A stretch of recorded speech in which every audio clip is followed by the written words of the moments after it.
0.07 pulgadas de suelo agrícola desaparecen cada año desde la llegada de los europeos a Norteamérica. ¿Por qué una cifra tan pequeña amenaza la estabilidad de una superpotencia? La degradación avanza de manera silenciosa pero inexorable. En solo 30 años, Estados Unidos podría conservar únicamente el 5% de sus tierras intactas, quedando al borde del agotamiento de recursos. A primera vista, el suelo parece estable bajo los cultivos, pero en realidad se desvanece a una velocidad alarmante. Y esto no es el límite. Mientras la ciencia moderna lucha por una solución, la respuesta emergió de una idea considerada escandalosa. Devolver a los bisontes a las tierras moribundas redefinió la historia de la conservación. Se puede notar cómo estos gigantes, alguna vez casi extintos, pisan de nuevo el paisaje árido con su peso masivo. El proceso solo está cobrando fuerza. Se ve cómo detonaron una revolución ecológica en apenas 10 años, transformando el terreno estéril en pastizales florecientes ante la cámara. Funcionan de nuevo como los mayores ingenieros de la pradera norteamericana, recuperando la vitalidad de la tierra. El equilibrio natural regresa suavemente al ecosistema restaurado. 400 años de deterioro gradual definen la tragedia ecológica que se ha desplegado en las praderas de América del Norte. ¿Por qué la presencia física del bisonte resulta indispensable para revivir un paisaje muerto? A simple vista, la Tierra parece una entidad estática que solo necesita agua y sol. Pero en realidad, antes de la intervención humana, este animal actuaba como el motor biológico que sostenía un ecosistema único desde Canadá hasta Texas. Se puede notar la inmensidad de esta extensión, a la que los científicos denominaron técnicamente el Gran Cinturón de Bisontes. Pero esto es solo el comienzo. Decenas de millones de bisontes se movían como ríos negros sobre el campo verde, compactando el terreno con sus cascos. Esta especie, conocida popularmente en Estados Unidos como búfalo, funcionaba como el corazón palpitante del sistema natural. Sin embargo, la llegada de los europeos en el siglo XVI marcó un cambio drástico en la dirección de los procesos biológicos. 60 millones de ejemplares poblaban estas tierras antes del colapso poblacional masivo. En menos de un siglo, la cifra se desplomó brutalmente hasta quedar en apenas 325 individuos supervivientes. A primera vista, la cacería parecía motivada solo por el lucro de pieles y carne, pero en realidad ocultaba una estrategia silenciosa para debilitar los medios de subsistencia de las comunidades indígenas. Esto facilitaba el asentamiento europeo, mientras la pradera se fragmentaba. Más adelante se complica.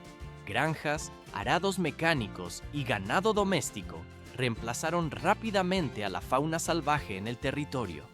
El suelo se compactó bajo el peso del nuevo ganado y las hierbas nativas se marchitaron por la falta de interacción natural.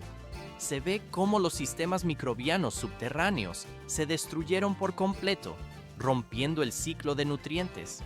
Un pequeño número de bisontes quedó protegido en áreas aisladas, pero el daño a la estructura del suelo ya era extenso. Y esto no es el límite. La mayor consecuencia física llegó con el Dust Bowl de la década de 1930.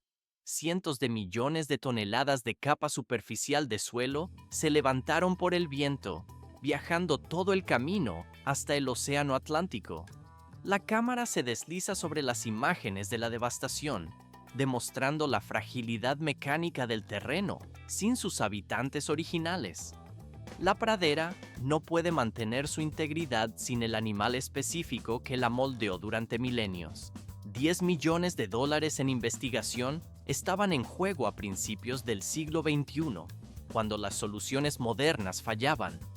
Unos pocos ecólogos propusieron una idea considerada absurda: dejar que la naturaleza operara como antes de los humanos. ¿Por qué arriesgar tanto en un plan tan incierto? A simple vista, arreglar el suelo mecánicamente parecía vital, pero en realidad, En lugar de cambiar la tierra, apostaron por cambiar los herbívoros. Pero esto es solo el comienzo del riesgo. Se puede notar que no eran campos fértiles, sino suelo seco y agrietado donde la hierba ya no existía. Reintroducir bisontes en estas tierras muertas desafiaba todas las predicciones, que aseguraban que los animales no sobrevivirían allí mucho tiempo. Justo tras ser liberados, la manada se desvaneció de la vista de los investigadores. Drones, sistemas de posicionamiento global y helicópteros no lograban ubicarlos, generando temor de que hubieran muerto o escapado. Se ve cómo los monitores no mostraban señal alguna. Más adelante se complica. De hecho, se movían hacia terrenos más altos sin vegetación. Nadie sabía por qué hacían esto. La desaparición de la manada puso el proyecto al borde del colapso. 250 científicos enfrentaban la pérdida de empleo, arrastrando el esfuerzo de restauración ecológica más ambicioso en décadas. El destino de la teoría quedó en el aire. 10.000 años de refinamiento evolutivo definen el instinto de supervivencia del bisonte, diferenciándolo de la inteligencia de resolución de problemas de delfines o cuervos. ¿Por qué su comportamiento varía tanto según las circunstancias? A simple vista, parecen animales de reacciones básicas y limitadas, pero en un entorno seguro, revelan una curiosidad observadora similar a la de un niño que descubre el mundo por primera vez. Las madres instruyen a los becerros en la natación desde sus primeros días, manteniéndose siempre a su espalda para lanzarse al agua fría ante cualquier amenaza. Esta mezcla de coraje, persistencia y protección de manada los convierte en ingenieros ecológicos, aunque ese nunca fue su propósito consciente. Su aparente desaparición no fue el fin, sino la señal de que habían comenzado a restaurar la tierra.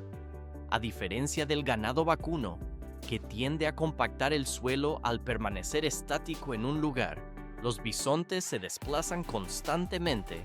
Casi nunca se quedan demasiado tiempo en un punto fijo, y cada uno de sus pasos afloja la capa superior del terreno. Se puede notar cómo sus pezuñas abren minúsculos canales que permiten la entrada del agua de lluvia en lugar de que ésta escurra. Pero esto es solo el comienzo, porque cada montículo de estiércol esparcido en su ruta se convierte en una fuente natural de nitrógeno, fósforo y potasio, nutrientes que los pastos nativos perdieron hace décadas.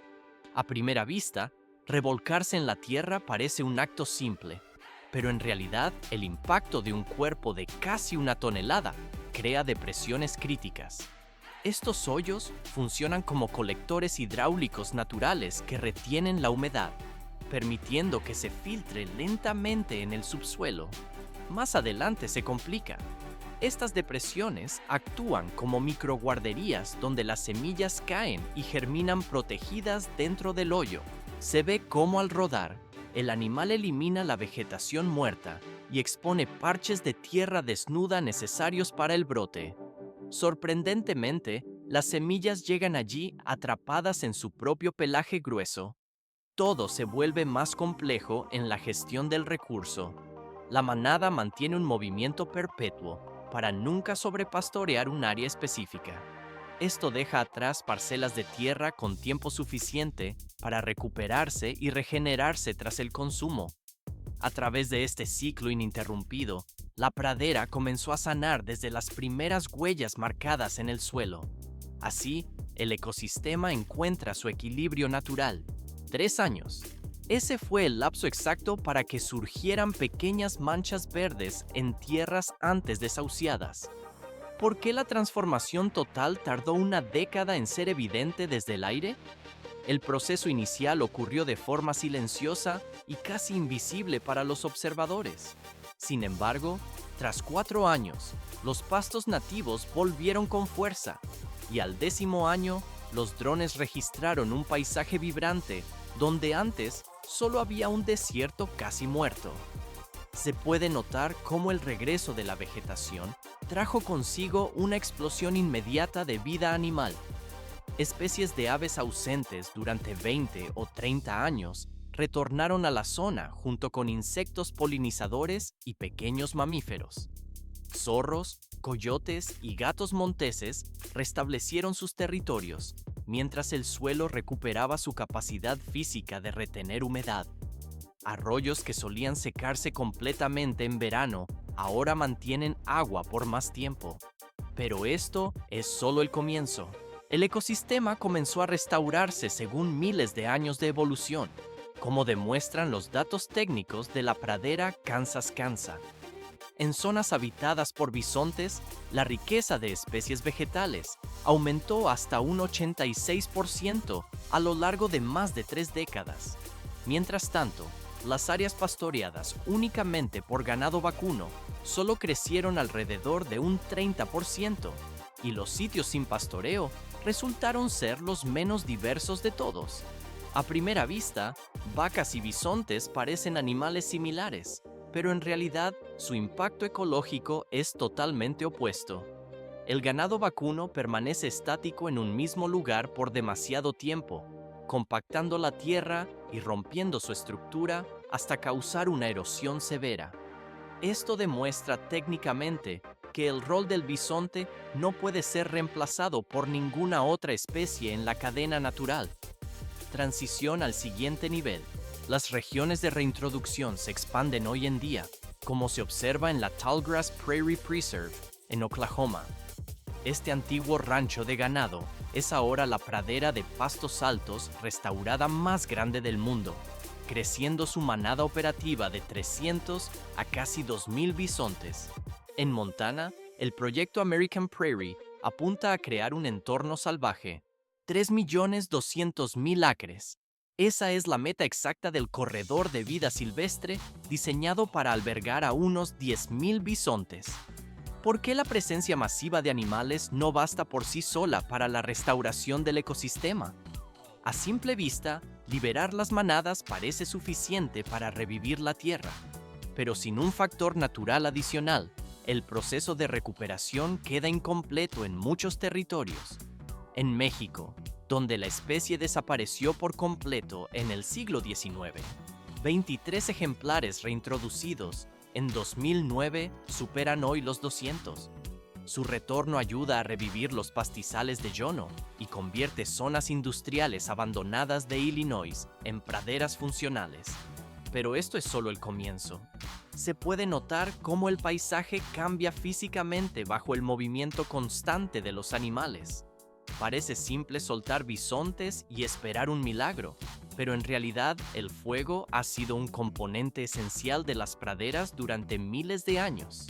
Los gestores en Oklahoma queman un tercio de la reserva anualmente para imitar las condiciones naturales, eliminando la vegetación muerta y activando el rebrote de pastos jóvenes. Y esto no es el límite. Al operar bisontes y fuego juntos bajo el patrón ecológico antiguo, la pradera revive más poderosamente que con cualquier método artificial. Los datos tras 10 años muestran que la humedad del suelo sube del 25 al 40% tras la lluvia. La erosión disminuye casi a la mitad. Se ve cómo la estructura de la tierra retiene el agua de manera más eficiente. La riqueza de especies vegetales aumenta del 70 al 80% según la región. Todo se vuelve más complejo. Zonas que alguna vez perdieron toda su vegetación se transforman en puntos de biodiversidad visibles a simple vista.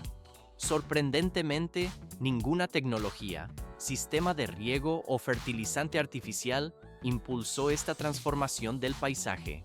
Todo se logró simplemente mediante la presencia de los bisontes y la interacción con el entorno natural. El ciclo ecológico avanza tranquilo hacia la siguiente fase: millones de bisontes. Esa es la cifra masiva que alguna vez dominó las vastas llanuras de Norteamérica durante miles de años consecutivos.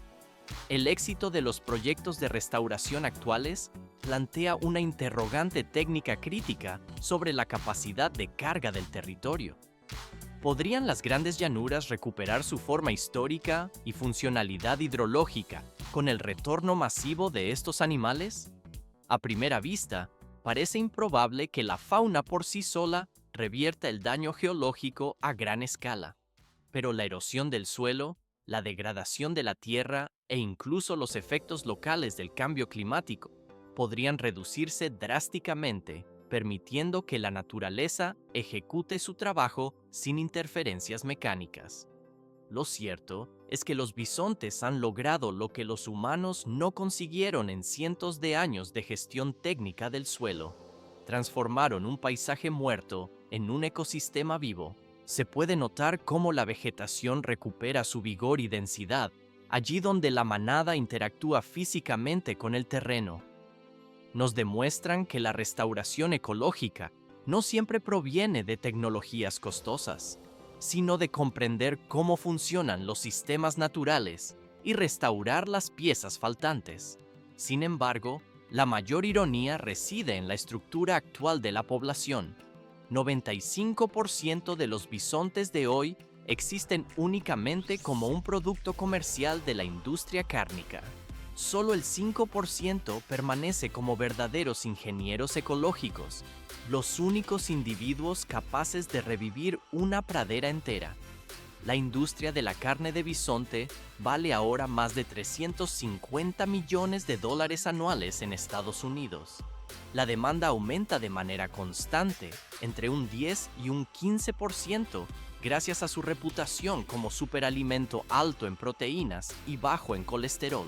Este valor económico ha empujado a la mayoría de los ejemplares hacia la ganadería industrial estática, y esto no es el límite del impacto. Involuntariamente, se reducen las posibilidades de que la especie que una vez moldeó un continente se recupere de forma natural.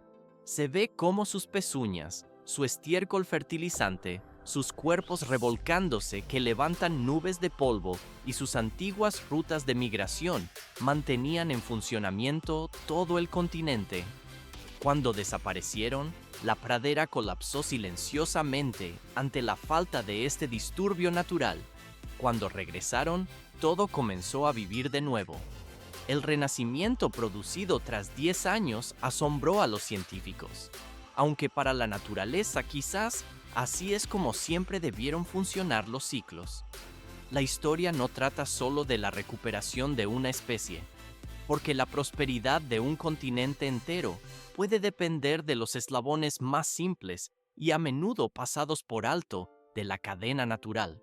A veces las soluciones más poderosas a las crisis modernas están escritas en la tierra desde mucho antes de la intervención humana. Si una manada puede salvar un paisaje moribundo, la dinámica futura dependerá de si se permite que millones hagan lo mismo, cerrando así el ciclo de restauración biológica.